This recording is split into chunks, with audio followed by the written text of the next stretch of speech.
Hello, and welcome to the Falling Stars Protocol, a framework addressing climate disaster prevention and relief. I'm Adeniyi Onanuga. This was presented May 17th, 2025.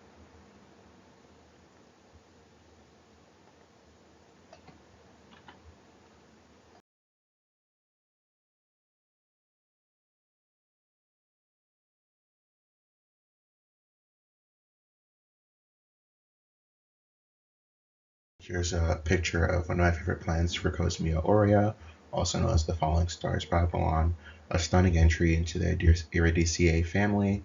This is endemic to East and South Africa with varietals endemic to the Western Cape. Beyond their fiery good looks, these flowers, along with many other species, are hardy and have natural disaster-proof adaptations, including drought resistance and fire resistance, showcasing nature's resilience and ability to adapt. Personally, I'm a big fan of nature. I love a good documentary, and most of the pictures I take on trips are plants and animals, very rarely me. But I do hold a fondness for plants, specifically. Plants just move at a very photographable scale.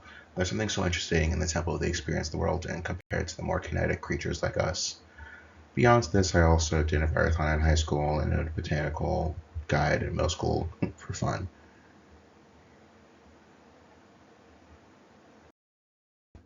This love for nature and the environment led me to doing climate research, mostly quote unquote for fun again. I participated in Drexel's Climate Week presentations in 2021, had the honor of going to COP26 with the Drexel team on climate action as a global observer, and I ultimately got to reconnect with the professionals I met at COP over the summer as part of the research for this Falling Stars protocol, which proposes architectural solutions to climate change and climate disasters by using biomimicry and climate research to analyze environmental trends, protect endangered habitats, support community-driven ecological stewardship, and advocate for multilateral legislation and community involvement. By leveraging natural systems, representation, and educational strategies accessible to all, including the local communities, this project emphasizes active recovery and resilience rather than passive preservation.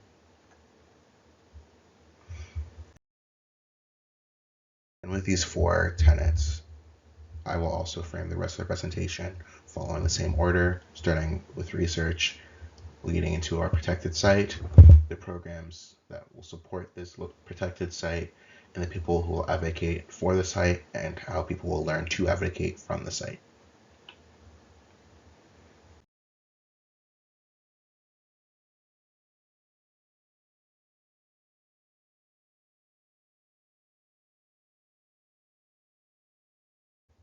Starting with the research, I have a separate presentation going over my climate disaster research, specifically red architecture. You can scan this QR code to access that and learn more.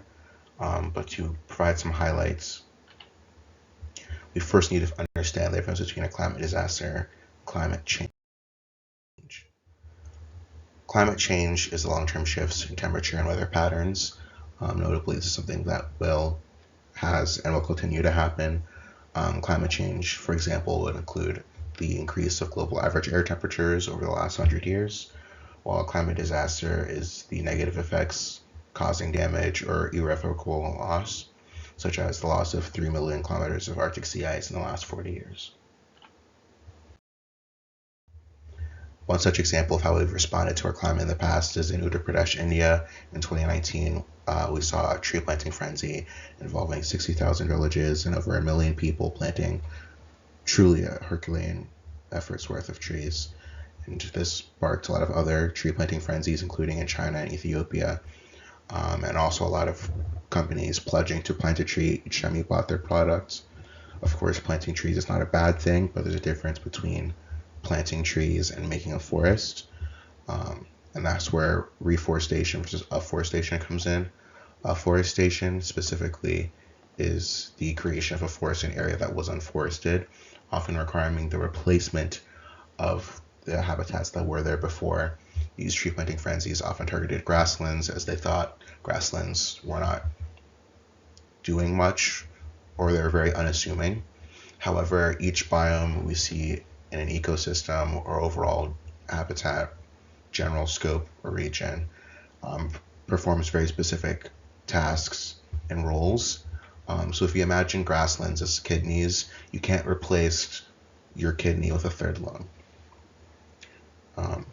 In addition to that, of course, trees are different kinds of carbon sinks. Grasslands store their carbon below ground in the root systems, while trees store carbon in the fruiting bodies, which is the tree itself, which are notably above ground and susceptible to fires, as we saw in Sabah, Malaysia, when they replaced their native shoria trees with acacia trees as a response to logging demands.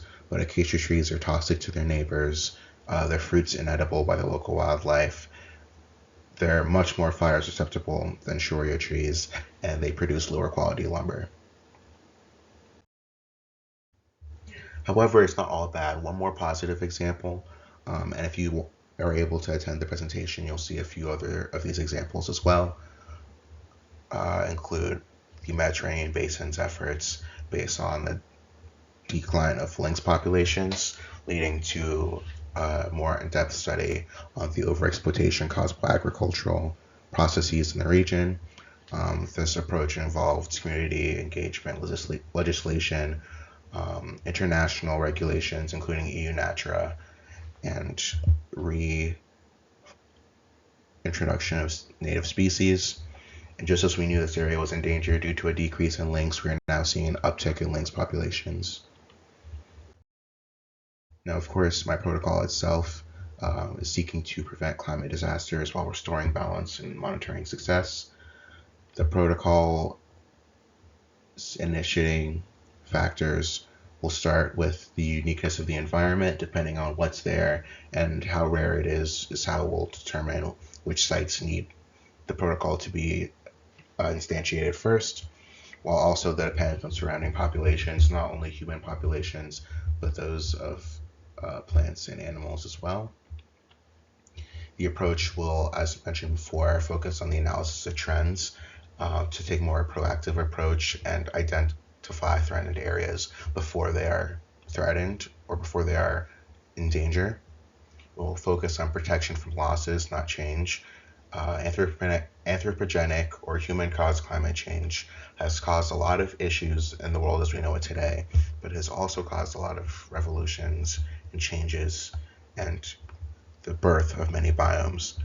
One such example is that meadows are anthropogenic biomes. Those would not have existed without the agricultural revolution and the eventual depletion of soil through agricultural gains.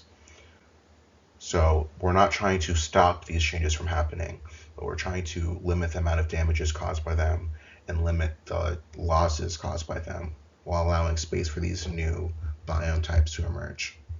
Notably, we're also going to support ecosystem engineers, which are the species, plants, animal, fungi, and microbiology specimen that support their systems naturally, encouraging natural regeneration and allowing a space to adapt and heal on its own. And we're also looking for a public advocacy and education. People will care more about their environment if they feel like they have responsibility and a stake in it, and also understand what is happening. Of course, signs of success, we're looking for an intervention that provides a net positive to the region. We're looking for a promotion of natural regeneration. We're looking to integrate into government legislation. And we are looking to maintain.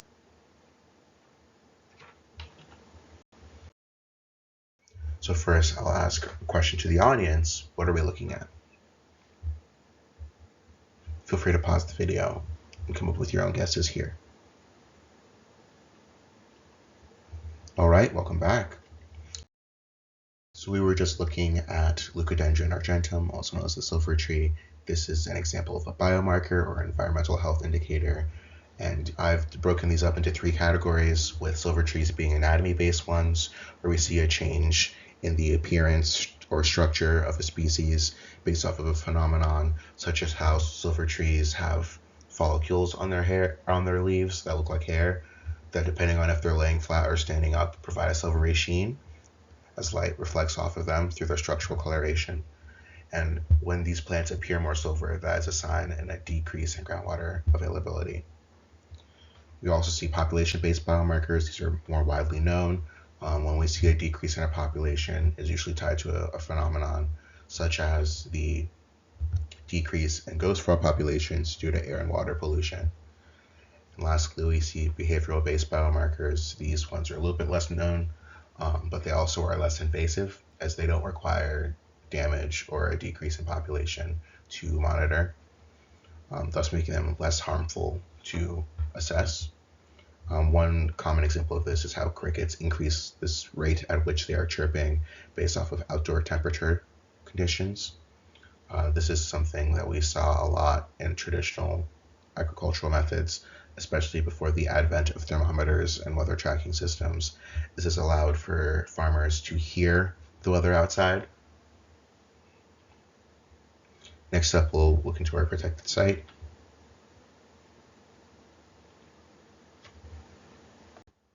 Of course, biomarkers exist everywhere, but as part of this protocol, I'm going to select one such region for us to zone in on.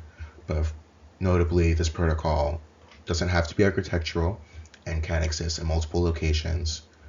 But for our time here today, let's try to find a site that will allow us to create a more productive infrastructure. So to start, if you'll join me making our way outside to Market Street as we prepare for our trip.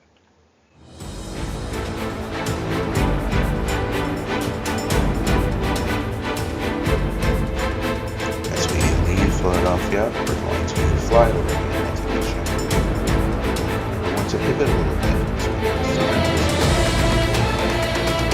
making our way to South Africa. Here as we land in Cape Town, it's the mountains. To pivot around which Hawk River.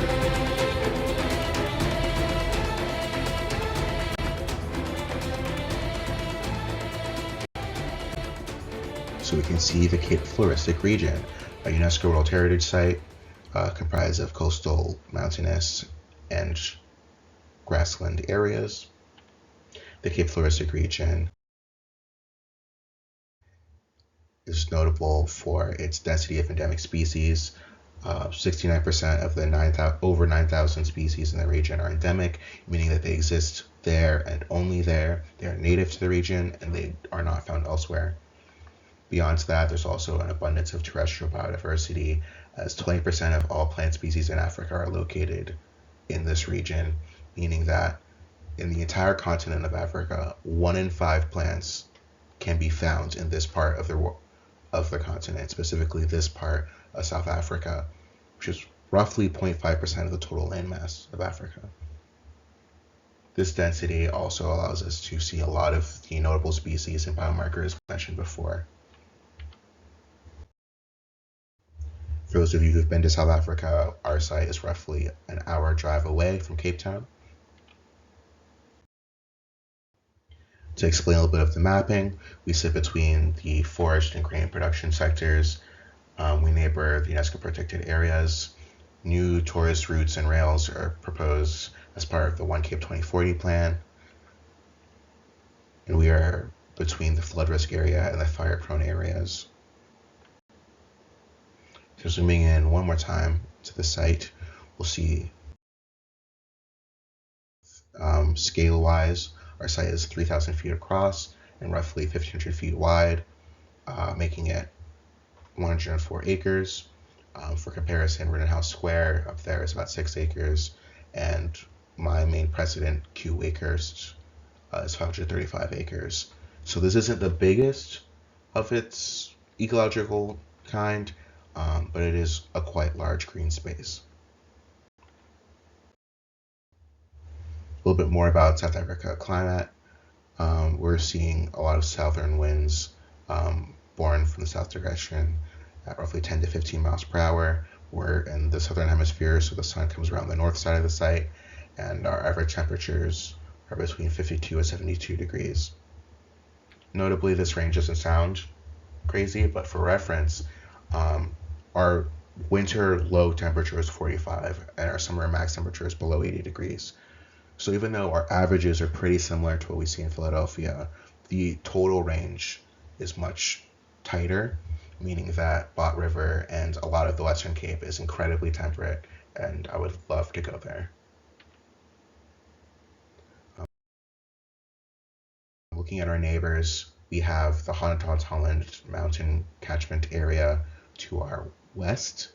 This is the UNESCO World Heritage Protected Site that borders us, while to our east is Cocoa Mountain Lodge, built up on depleted agricultural land, as the original family were farmers, but as soil quality went down over time, they pivoted towards hospitality with Cape Dutch inspired cabins.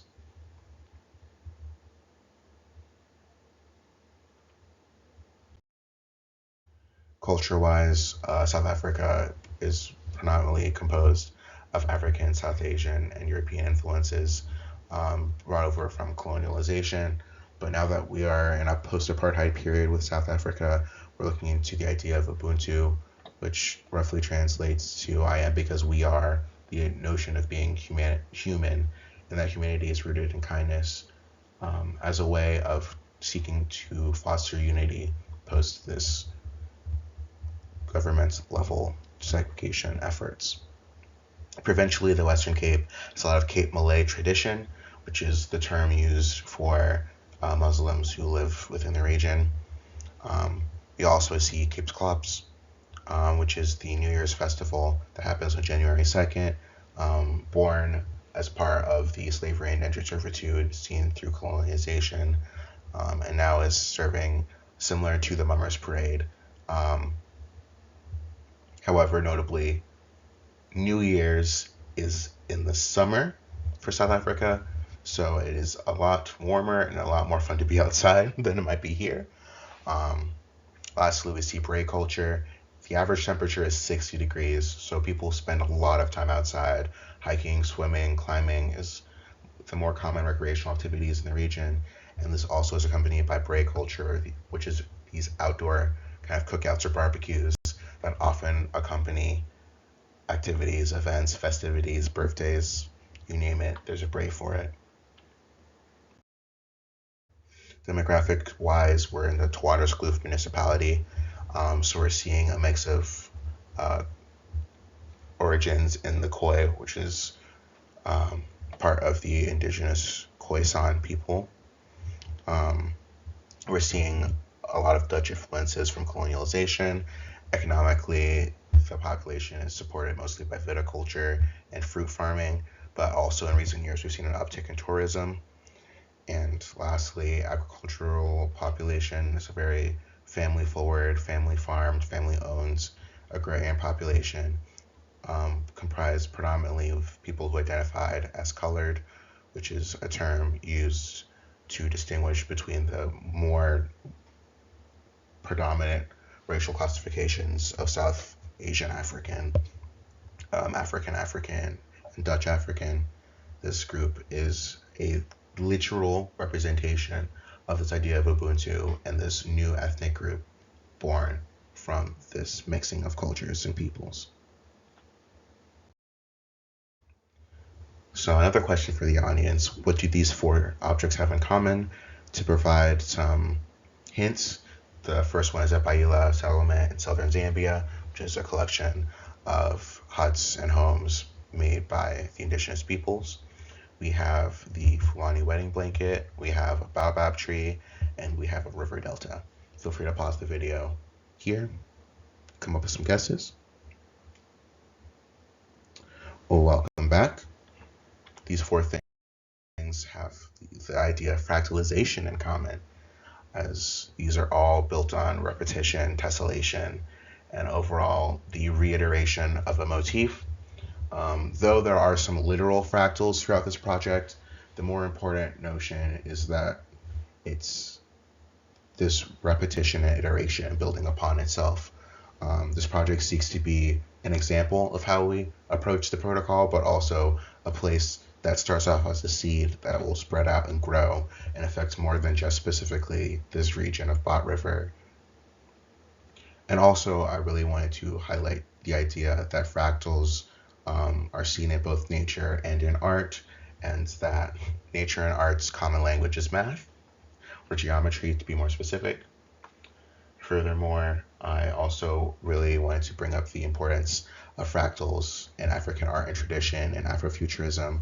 The Fulani wedding blanket reiteration of this kind of diamond motif is an effort made by the families to literally weave in more and more energy towards the upcoming nuptials. As the idea is, the more you keep repeating this action, the more energy put into it, the more you iterate upon it, you'll create a more denser blanket, which will be warmer, but also it will create a more beautiful appearance.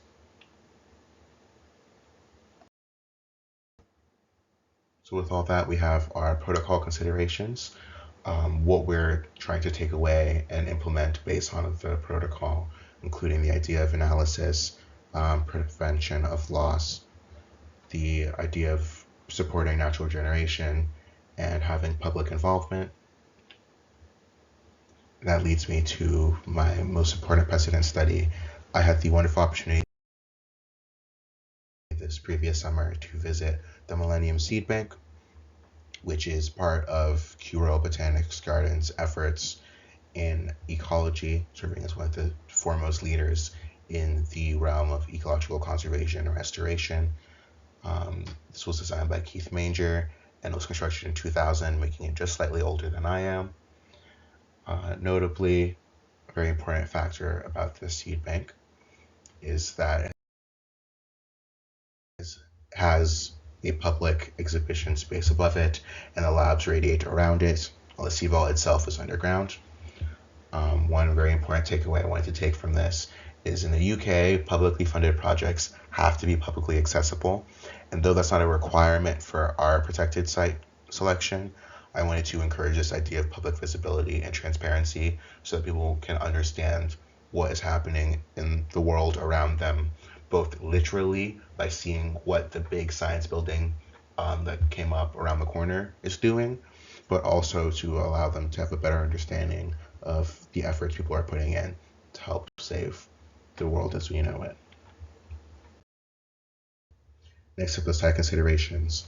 As I just went over, we have a very beautiful and very special site that has a lot of literally beautiful flora and fauna, while also having a very beautiful story with the ethnic mixing leading to this kind of new group and the seeking of Ubuntu in this Ribu nation, while also being conscious of the proposed tourism and agricultural industry upgrades.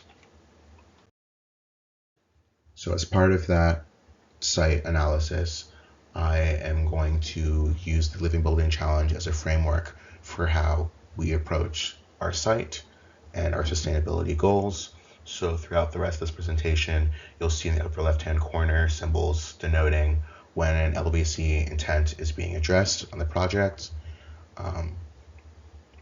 And of course, they're color-coded by the petals.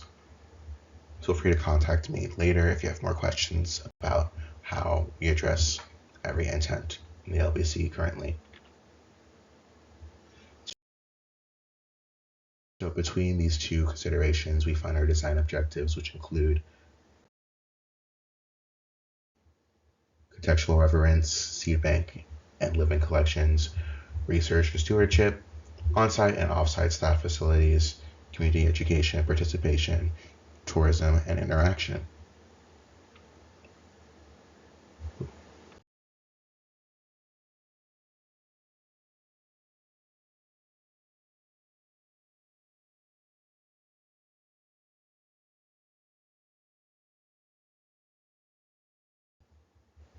So to help us make our way through the last half of this presentation, I'm going to introduce you to three very special people.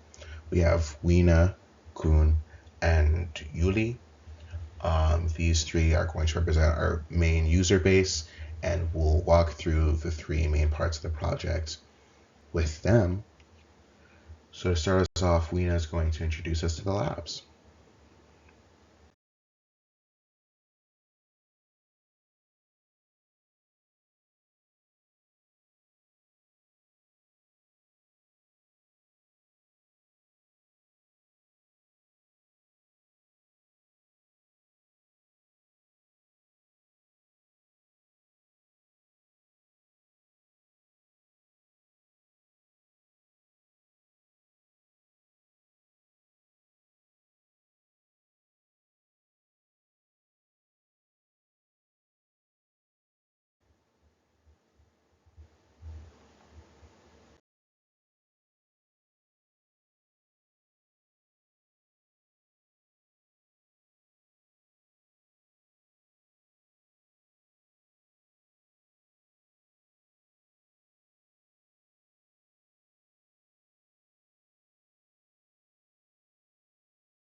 Wiena's day in the lab starts by following a similar procession to the samples. While more often than not, Wiena's not working from point A to point B throughout the course of an 8-hour workday, she will be walking through it, starting similar to how the seeds do by being collected and then making her way through the sorting spaces, passing the x-rays and the cleaning, while eventually culminating in a walk past the banking area or the engineering and growing regions. So with this processional quality, the space is laid out to follow this.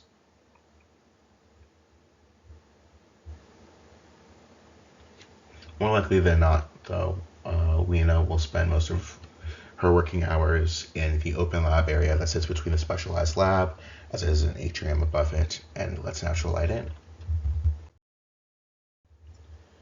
But how does it all fit on this beautiful natural valley between these ridges? First, some terracing and earth-sheltered construction to allow for the preservation of the beautiful views up towards the mountain range, while also allowing for additional protection and thermal regulation. Structurally, the building is mostly steel. Beyond the Type 2A construction requirements for the scale and protection for the spaces, we and her team recognize the advantages of steel when it comes time to rearrange the labs or subdivide spaces. The machinery for their work changes just as fast as the work does itself, so having the flexibility to renovate with minor structural changes is incredibly appreciated. The envelope leans into the terrace appeal with the introduction of many green walkways and extensive green roofing. Beyond the benefits it has for the building and campus water management goals, it also hosts the team's recreational spaces during breaks or light work days, including rooftop yoga that Weena runs on the weekends. Beyond this, the walls continue this green motif in many elements, but some have more adaptive biomimetic approaches that we'll touch on later. Notably, the finishes throughout this project are redless, chemical-free, and use a blend of organic, inorganic, and manufactured materials to create tapestries of natural textures, geological memories, and innovations on vernacular practices, culminating in a facility that is still, if not more efficient and productive as the ecological labs we know worked in prior to this, without being as stark or bland or sterile looking, allowing for healthier and happier times at work and beyond. Speaking of beyond, the lowest floor of the complex includes many staff amenities, including a 24/7 fitness center, a data library, workrooms, and one of Weena's favorite rooms, the canteen. We're looking at roughly 300 lineal feet for this part of the complex. Directly above this area, we see the rest of the support spaces, including beautifully daylit offices, with Weena's being right in the middle of the screen, adjacent to that central staircase, and smaller breakout spaces and conference rooms along the circumference. Notably, this space also connects to the mechanical basements of the labs, so if one wanted to, they could go from the support building into the labs without stepping fully outside, even though who wouldn't want to? Again, 60 degrees is the common temperature there. This should look familiar. As you can see, the type of work Weena does informs the space, and the space encourages the type of work that Weena does. And on the occasion that a school group, amateur scientists like me, or even event occurs, Weena loves to showcase the view of the entire garden from the terrace between the public exhibition area to the south and the Upper Lodge Tourist Center to the north, notably above the seed vault. As part of the tours and special events, Weena gets to show off the facility is not only a living building, but a biomarker in and of itself. Similar to how plants move at different scales than animals, so too do buildings typically move at different scales than people. But most plants exhibit some form of tropism, and some plants experience more sensitive or active tropisms or responsive movements that prove they are alive and react to stimuli. So playing into this idea of this more expressive tropism, I wanted to address humidity, since that's a bigger challenge for Weena's workspace than the temperature. So using the hygrostatic qualities of pine cones as they open in response to moisture conditions. We formulated the idea of a facade that opens and closes in response to outdoor humidity conditions. Notably, there's also a desiccant air system throughout the slabs themselves, but this also serves to help affect the vapor permeation into the envelope. It also creates a very fun log cabin aesthetic that is evocative of the Cape Dutch log cabins we see in our neighboring friends. Again, outdoor temperature isn't the biggest stressor, but the canteen sure can get toasty when everybody is in there cooking. So the canteen's canopy focuses on responding to indoor temperature changes, aka internal heat gain. So based on the thermogenesis seen in flowering blooms, we have a thermobimetal canopy that opens based on occupancy and use of space, using combinations of bimetals like copper and invar and steel. We were able to create a kind of blossoming canopy. Editor's note, I keep saying we because I mean myself and Weena. Beyond that, for more questions into the material studies to come up with these, please ask me afterwards. Lastly, we our geodesic dome, inspired by the Maikisus, which are the vernacular huts developed by the Nama people, who are the modern descendants of the Khoisan. But yeah, during this tour, Weena will explain a system that is a little bit more subtle, but still cool to see in action, literally, as this is a response to the heat again. Potentially greenhouse effects of the dome. Notably, the dome is only partially enclosed and is parallel to prevailing winds. So ideally a breeze will be going through it, but just in case of increased temperature conditions, there's an active system that uses thermobimetals at the mechanical scale for a spring-loaded pop-up panel powered by the photovoltaic panels on the top, which you'll see are a little bit cloudier in the GIF. These are inspired by the scutes Simobates geometricus, also known as the geometric tortoise, and a phenomenon known as pyramiding, which causes the scutes to kind of point out, like you're seeing on the specimen on the right side of the screen. So as we conclude our time in the labs, we will wave us off as we see this beautiful view of the gardens beyond, as we make our way to meet up with Kuhn and his team for the garden's living collections.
Kuhn's day usually involves training and managing his staff on the gardens and their varying levels of maintenance.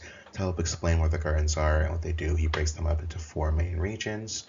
These four quadrants are based off of the prevailing ethnocultural groups in the region. He then will follow up with the soil types and how that drives the gardens that exist in each section.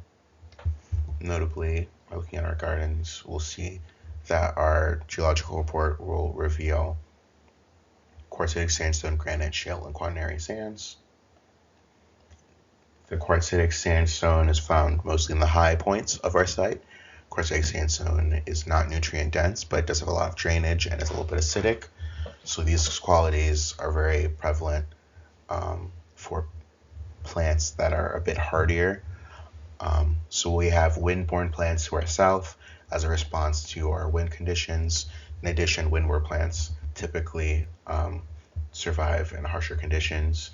And Ammochorus plants have adapted to these harsher climates as wind dispersion is seen only in lower height plants.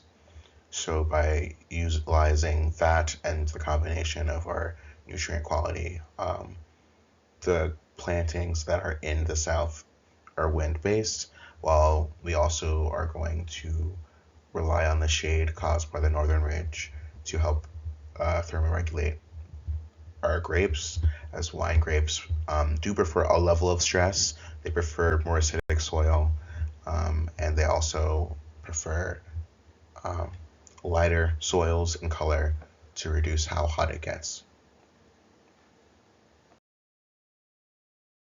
Moving along, we see granite. Granite is our soil type, kind of neighboring quartzitic sandstone. It's a little bit more nutrient dense, but notably, it will be most conducive for plants that are a little bit rarer, especially with the idea of polycultural plantings. As though there are more nutrients than quartzitic sandstone, it is not the most nutrient dense. And these nutrient levels discourage bullying, a phenomenon that led to the creation of meadows. Meadows were born from the depletion of agricultural land, and this depletion allowed for the stronger plants to grow smaller and the weaker plants to grow alongside them. Thus, we see a lot of meadows having flowering plants that back when they were farms would have been considered weeds. So by having a little bit less of these nutrient levels, we're able to develop very unique and diverse garden types on this type of soil.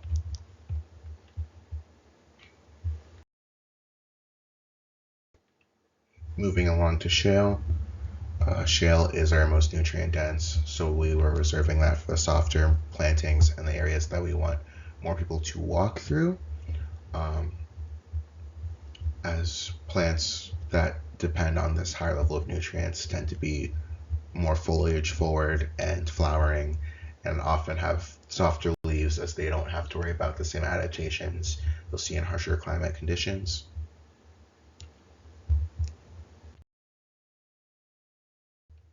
And lastly, we have quaternary sands.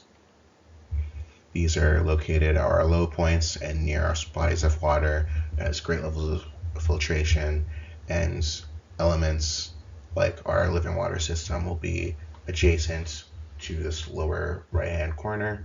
But we'll also have our wetland area, which is predominantly for local fauna, up near the labs. The reason it's near the labs is the labs themselves are going to have limited public access.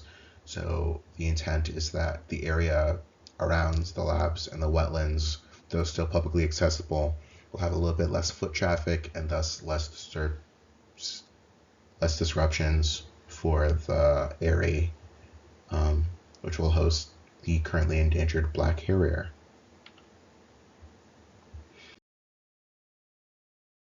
Moving along, we'll see a kind of culminating image of our site and the gardens laid out in them. Kun will then explain how these geological blobs will turn into the garden blobs, a little bit Burle Marx inspired, and most importantly, how the gardens themselves are a part of the groundskeeping staff. And what he means by that is that, of course, 104 acres is a daunting size to keep in maintenance.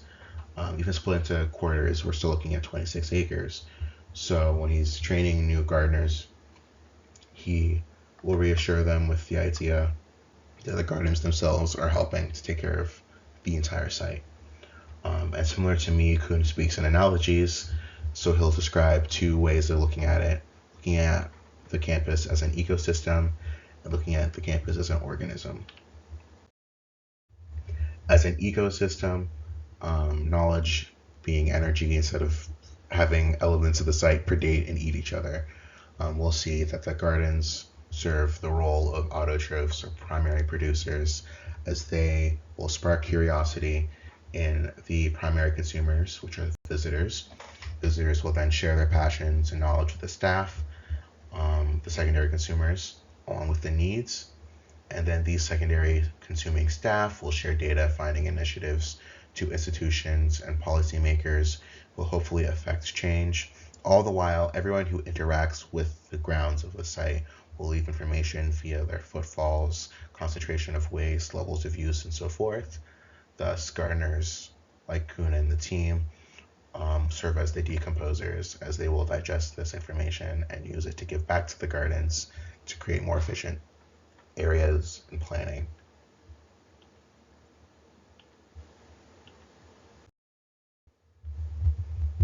And then, of course, looking at it as an organism, we'll see that we have the kind of integumentary system for the skin, as the wind gardens and the alpine forest help protect against our north-born sun and our south-born wind.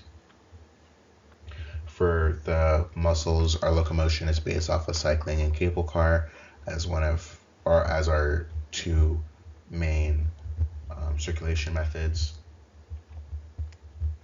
We see solar and wind power as our energy sources.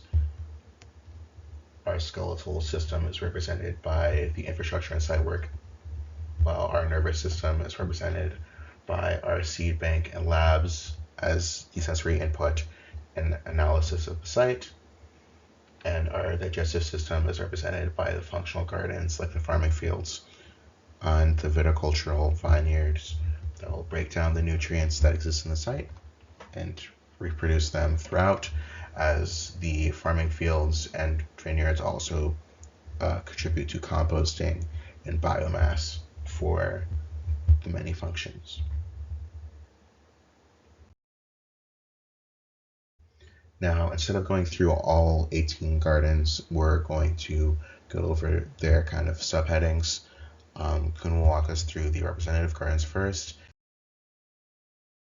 These gardens are displays of biomes or regional habitats. Notably, looking at the alpine forest biome in this image, comprised of plants that can be found in an alpine area, along with a couple of species that are found both here in South Africa and abroad, such as Europe.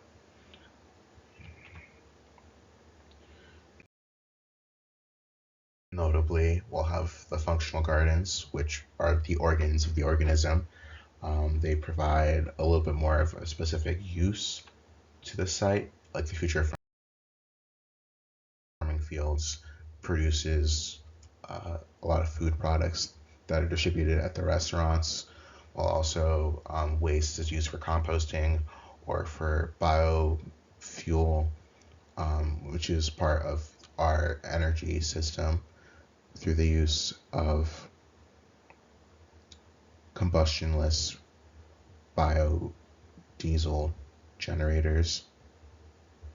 And for more information on this combustionless piston-based system, feel free to ask about that in the QR code link from before, or to contact me later. And lastly, our evocative gardens. These don't necessarily provide a specific tangible use, and they are not something that typically exists in a bubble in nature, but instead they're to make sense memories and to provide connection. So here we're looking at our sense of South Asia fragrance gardens. Um, One of the downfalls of doing a video is that this is the part of the presentation where I unveiled the candles I developed that utilize the scents throughout the site. Notably here, this fragrance garden follows someone's day through an area of South and or Southeast Asia. Um, as a lot of the South Asian population we see in South Africa came as part of the colonial push for slavery and indentured servitude. So even though there are a lot of South Asians in South Africa, not a lot of them have been to South Asia themselves. So a large part of what makes this fragrance garden special is that it creates the opportunities to kind of have these memories that they may not have gotten initially, but to give something for the older population who still remember or still were directly impacted by this indentured servitude. Um, so even though you can't smell them, I'll briefly describe that the four scents were First Bite of the Sun, which is a mango and citrus-based scent that's evocative of the morning breezes, stepping out into your backyard and pulling a fresh mango off of a tree. Following that is Rainforest Canopy, which is to emulate the smell of fresh rain, also known as petrichor, in the regional rainforests one would see in the South Asian Indian subcontinent. Following that is Spice Bazaar, which is a festival or street market appeal that has the more common spices you would see in dishes, including things like cardamom, cinnamon, cloves, anise, evocative of a lot of the foods that one would eat. And lastly, we have Moonlit Temple, which utilizes sandalwood to evoke the wooden construction of temples and spiritual places, while also having hints of jasmine tea to kind of create a more meditative, contemplative zone. So as we make our way out of the fragrance garden, we'll meet up with Yuli and their procession to the community centers and tourism spaces.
So of course, Yuli is coming to visit their brother who works in the labs. But if Yuli is entering on the east side of site with the shuttle service, they need to figure out how they're going to get to the labs. To start, there are primary paths with the cable car the redevelopment of the existing path and the cycling highway called the Lemniscatic Wind Cycling Path. To the south, there's also secondary pathing, which utilizes the existing grass in the region to create these kind of green boulevards, which are subdivided by these kind of bamboo areas to still create wide spaces, but not just kind of vast fields. An even smaller dissection of that is the tertiary pathing, which allows for travel through the gardens. These paths, again, rely on the existing grass predominantly, or an amount of surfacing to help get them across for areas where the grass is not as abundant. And lastly, there are kind of quote-unquote quaternary paths. Though these are not highlighted in this image, you can see, especially with the map desaturated, the different levels of density throughout the gardens. These are intentional to allow people to kind of blaze their own trail as they make their way through the site, and that's what Yuli will do with us briefly. So Yuli will arrive on site, and even though they could just take the cable car and go straight to the center, Yuli arrived early, and it felt like cheating to just take the cable car, so instead they're going to meander a little bit. To start, the site will open at 9 a.m., so Yuli will enter the space at the visitor center, getting off the shuttle. And here, even though Yuli's coming for an event, next time they come, they can pick up a pass here, with the 3 levels of pass being a free pass to all the gardens, a paid ticketed pass to experience the exhibitions and simulations, or the Ubuntu Pass. This is a non-monetary pass that allows users to, instead of paying money, contribute to the overall mission of the project, which is the circulation of knowledge. So one could take pictures of their gardens, or Yuli can take a video or time lapse of plants growing outside. They will submit that, and upon submitting that, they'll get a version of the paid ticketed pass that will allow them access to the simulations, increasing the accessibility and universal access by decreasing barriers and monetary levels. So after this, Yuli will make their way outside, traversing through the fragrance gardens as part of the secondary pathing and trailblazing. And as they go, they will find one of the many way stations throughout the site. And there we'll see the way markers, which are rotating local art exhibits that serve as anchor points as people make their way throughout the site. In this season, we are seeing wood sculptures based off of endangered fauna, allowing people to see some of the animals that will be in and around the region. Continuing on, it's getting a little later in the day, but Yuli has time to kill. So Yuli will make their way into one of our first simulation spaces. In here, Yuli will find the wildfire simulation, which will provide more information and context on the fires we see to the south of the site, while also explaining the importance of fire for the Feinbos biome. And beyond this information, every hour on the hour, there will be a live demonstration of a plant burning to show how some plants are adaptive to the fires, some plants encourage fire and burn intentionally easily, and some plants are fire resistant and the flames will lick up against them but not burn. And after a lot of studying and learning, Yuli gets a little bit peckish, so they'll make their way to the restaurant to grab a quick bite of lunch.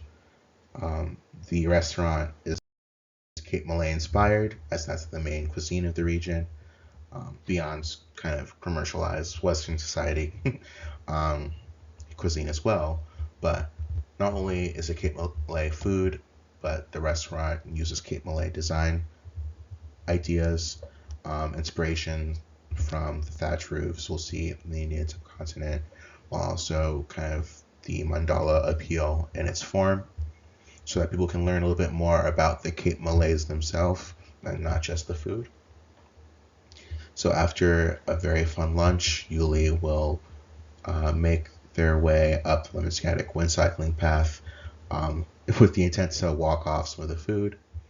Of course, there's an elevated bridge that goes above the biking trail to reduce uh, the cross contamination of the two traffic types. From the top of the pathway, you'll be able to see the community center, also known as the Cuisine Community and Culture Center, the CCCC. Typically an events pavilion, but on days where there's not an event, it serves as a viewing platform.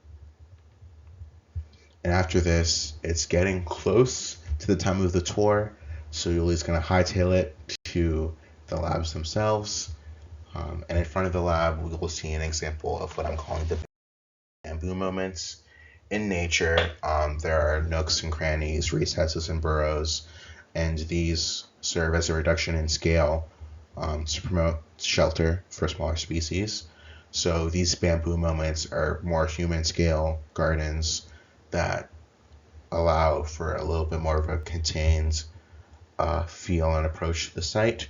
For example, if someone only had an hour to visit the site, they could come to one of the many bamboo moments and see little planters or examples throughout the plant species that will be on the site. But the event starts at 4, so even though they only had a couple of moments in this beautiful recess, they will make their way up through to the public lab area. Of course, we don't want the public to literally walk into the labs. So instead of that, we have this very public forward lobby area at the front of the lab building that has glazing that lets you see into the labs as they work. But beyond that, we also have a public lab in this exhibition space, allowing citizen scientists to interact and use resources that they might not have personally in their homes. And above this space, after the tour, Yulia will make their way into the upper lodge, which serves as the cable car landing and tourism center above the seed bank.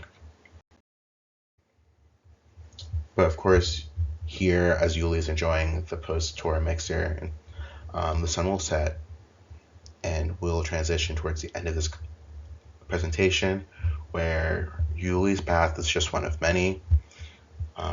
We've seen a few options together of what you can do here. And of course, we were talking with Weena, Kuhn, and Yuli, but Weena, Kuhn, and Yuli's names just translate to you or some version of the second person in their respective languages. Ultimately, this site is for you, whether it's the you that's sitting before me or the yous who are hearing me now.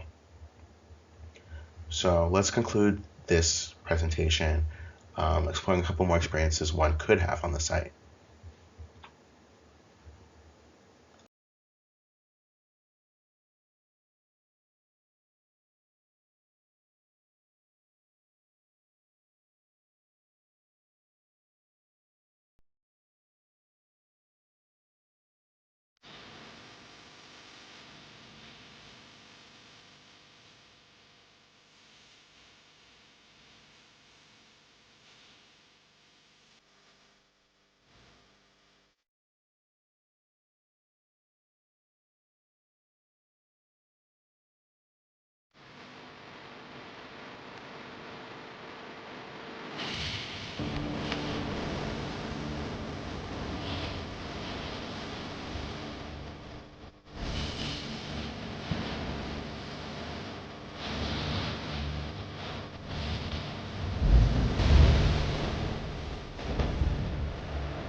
Falling Stars Protocol is a call to curiosity, action, and hope.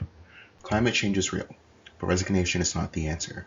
Everyone deserves access to the knowledge, tools, and space to understand the world around them and to imagine better futures. This project is built on the belief that it's never too early to care, never too late to begin, and never too small to matter. The Earth will heal. It always has, but whether we survive that healing and whether the world we love comes with us depends on what we choose to do now. From scientists and gardeners to tourists and storytellers, we all have an important role to play. This is more than a garden. It's a living example of the many ways we can protect what matter and design a future worth growing into. Because anything is possible when we care together, when we dream together, and when we shine together.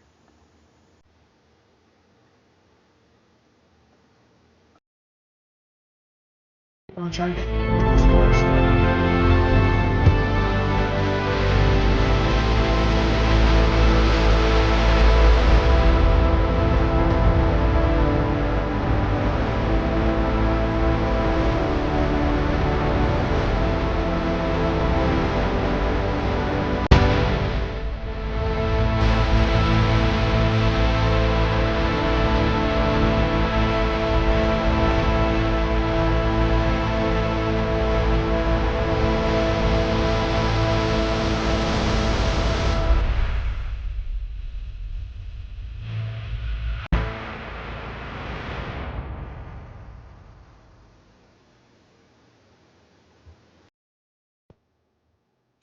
Thank you.